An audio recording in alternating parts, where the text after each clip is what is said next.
Grammar নয় অনুকরণ মাধ্যমে ইংরেজি শেখার সহজ মাধ্যম। হ্যাঁ বন্ধুগণ, একটি মূল ভার্বের পূর্বে বিভিন্ন অক্সিলারি ভার্বের ব্যবহারের মাধ্যমে ইন্টিগ্রেটিভ প্লাস নেগেটিভ করে 119 ভাবে পড়ার কৌশল আজকের ভিডিওতে আমরা আলোচনা করব।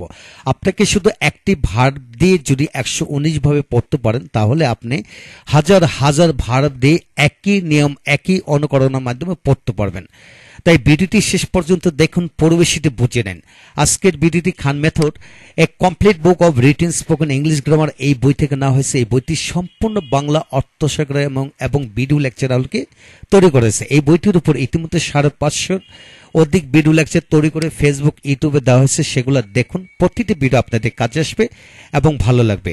হ্যাঁ বন্ধুগণ, ইতিমধ্যে আমরা 1 থেকে 63টি বাক্য গঠন প্রণালী নিয়ে আমরা আলোচনা করেছিলাম, কিভাবে আপনারা হাজার হাজার বাক্য বানায় পড়তে পারেন সেগুলো বিষয়গুলো নিয়ে।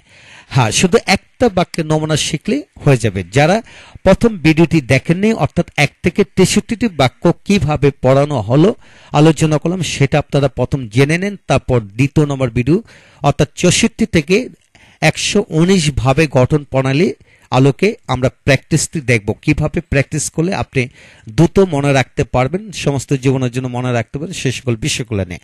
হ্যাঁ বন্ধুগণ, লক্ষ্য করেন, do I not have the work done, আমি কি কাজটি করে নেই না, অর্থাৎ আমি কি নেই না, do I not have to do the work, have the work ডান, অথবা ডু আই নট মেক বা গেট দ্য ওয়ার্ক ডান। হ্যাঁ বন্ধুগণ, হ্যাভ মেক গেট একই অর্থ, অর্থাৎ কোয়াজিটিভ ভার্ব দিয়ে ব্যবহার হলো এটা, অর্থাৎ ডু আই নট মেক বা গেট দ্য ওয়ার্ক ডান বা হ্যাভ দ্য ওয়ার্ক ডান এইভাবে হবে।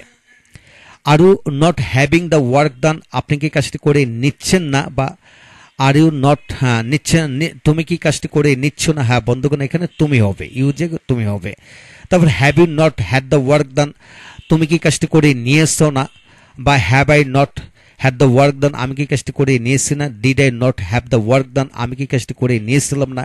ওয়াজ I not having the work done, আমি কি কাজটি করে নিচ্ছিলাম না।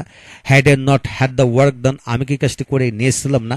অথবা হ্যাড আই নট মেড বা গট দ্য ওয়ার্ক ডান, আমি কি কাজটি করে নিয়েছিলাম না। তারপর আসেন শেল দিয়ে, shall we not have the work done, আমাকে কি কাজটি করে নিব না। Will you not have the work done, তুমি কি কাজটি করে নেবে না। Should you not have the work done, তোমার কি কাজটি করে নেওয়া উচিত না। Should not have the work done, তোমার কি কাজটি করে নেওয়া উচিত না। Should not have had the work done, তোমার কি কাজটি করে নেওয়া উচিত ছিল না। Would he not have the work done, সে কি কাজটি করে নিত না। Can you not have the work done, তুমি কি কাজটি করে নিতে পারো না। Could you not have the work done, তুমি কি কাজটি করে নিতে পারতে না। Must he not have the work done, সে কি অবশ্যই কাজটি করে নেয় না বা নিবে না। Need you not have the work done, তোমার কি কাজটি করে নেওয়ার দরকার নেই। Need he not have had the work ডান, তার কি কাজটি করে নেওয়ার দরকার ছিল না। হ্যাঁ বন্ধুগণ, এই হলো কোয়াজিটিভ ভার্বে এর ব্যবহার আমরা আলোচনা করলাম। এখানে ডু এর ডানের স্থলে হাজার হাজার ভার্বের পাস্ট পার্সেল ফর্ম বসিয়ে পড়তে পারবেন এবং ভার্ব অনুযায়ী অবজেক্টিভ পরিবর্তন করবেন, ক্ষেত্রবিশেষে সাবজেক্ট পরিবর্তন করে পড়বেন। হ্যাঁ বন্ধুগণ, সাবজেক্টিভ কখনো বড় কখনো ছোট করে পড়বেন। আপনাদেরকে এটি মনে রাখতে হবে যে আই দিয়ে 213 ভাবে বাক্যাংশ করে পড়া যায়, ইউ দিয়ে 213 ভাবে, আবার প্লুরাল হিসেবে 250 ভাবে পড়া যায়। ঠিক একইভাবে যদি আমরা উই দিয়ে পড়ি, উই দিয়ে 250 ভাবে প্রণয়ন পড়া যায়। তাই যারা প্রণয়নের ভিডিও লেকচারটি দেখেননি তারা প্রণয়নের ভিডিও লেকচারগুলি দেখে নেন, ইনশাল্লাহ এগিয়ে যাবেন। এখন আসুন 80 থেকে বাকি অংশ। Are you not have the work done, are you not to have the work done, এখানে কিন্তু নটের পরে টু আছে, to have the work done. তোমাকে কি কাজটি করে নিতে হয় না, হয় না। Were you not to have the work done, were you not to have the work done, তোমাকে কি কাজটি করে নিতে হতো না বা হয়েছিল না। তো পরবর্তী অংশতে আসুন, লক্ষ্য করেন এখানে do I not have the work done, do I not have to have the work done, আমাকে কি কাজটি করে নিতে হবে না, অর্থাৎ হ্যাভ টু হ্যাজ টু ব্যবহার। Do you not have to make বা গেট দ্য ওয়ার্ক ডান, তোমাকে কি কাজটি করে নিতে হবে না। যেমন does he not have to have the work done, তাকে কি কাজটি করে নিতে হবে না। Did he not have to have the work done, তাকে কি কাজটি করে নিতে হতো না, shall not have to have the work done, তা আমাকে কি কাজটি করে নিতে হবে না, will you not have to have the work done, তোমাকে কি কাজটি করে নিতে হবে না, must you not have to have the work done, তোমাকে কি অবশ্যই কাজটি করে নিতে হবে না, are you not suppose to have the work done, তোমার কি কাজটি করে নেওয়ার কথা না, are you not suppose to have the work done, তোমার কি কাজটি করে নেওয়ার কথা ছিল না, আর যদি ওয়ার থাকে ছিল না, কথা ছিল না, এটা ব্যবহার হবে। তারপর would I not like to have the work done, আমি কি কাজটি করে নিতে চাই না, do not feel like having the work done, তোমার কি কাজটি করে না নিতে ইচ্ছে করছে। তারপর আসেন do you not make him, do not make him, এভাবে পড়েন, লক্ষ্য করুন, do not make him do the work, তুমি কি কাজটি করে নিতে, তুমি কি তাকিতে কাজটি করো না। হ্যাঁ বন্ধুগণ, এটা হচ্ছে কোয়াজিটিভ ভার্ব, একটা হলো করিয়ে নাও, আরেকটা হলো করাও, অর্থাৎ কাউকে দিয়ে করে নাও, করাও। এটা হলো do not make him do the work, তুমি কি তাকে দিয়ে কাজটি করাও না। Do not have him do the work, তুমি কি তাকে দিয়ে কাজটি করাও না। এখানে হ্যাভের জায়গায় মেকের জায়গায় হ্যাভ বসিয়ে পড়া যাবে।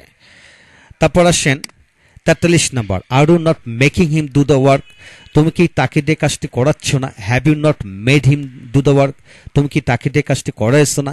Have you not been making him do the work for few days, তুমি কি তাকে দিয়ে কিছুদিন যাবত কাজটি করাচ্ছ না। Did you not make him do the work, তুমি কি তাকে দিয়ে কাজটি করাইছো না। Are you not making him do the work, তুমি কি তাকে দিয়ে কাজটি করাইতেছিলে না। Had you not made him do the work, তুমি কি তাকে দিয়ে কাজটি করাইছিলে না।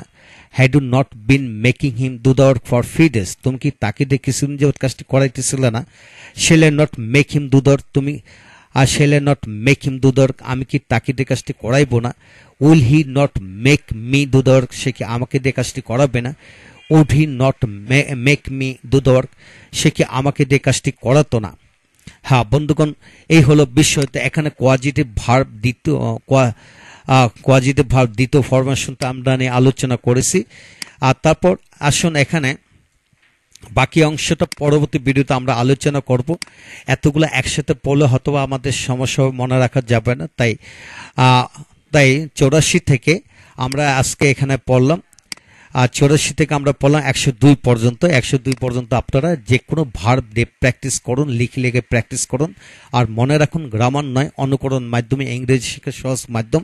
আপনার সব কিছু মনে রাখার জন্য বাংলা বাক্যটি সামনে রাখতে হবে। বাংলার মাধ্যমে কোনটার সাথে কোনটা কতটুকু পার্থক্য, সেই পার্থক্যগুলো আপনারা জেনে নিলে ইনশাল্লাহ মনে রাখতে পারবেন। ভালো থাকুন। পরবর্তী ভিডিওটি অর্থাৎ 3 নম্বর ভিডিওটি অবশ্যই দেখবেন।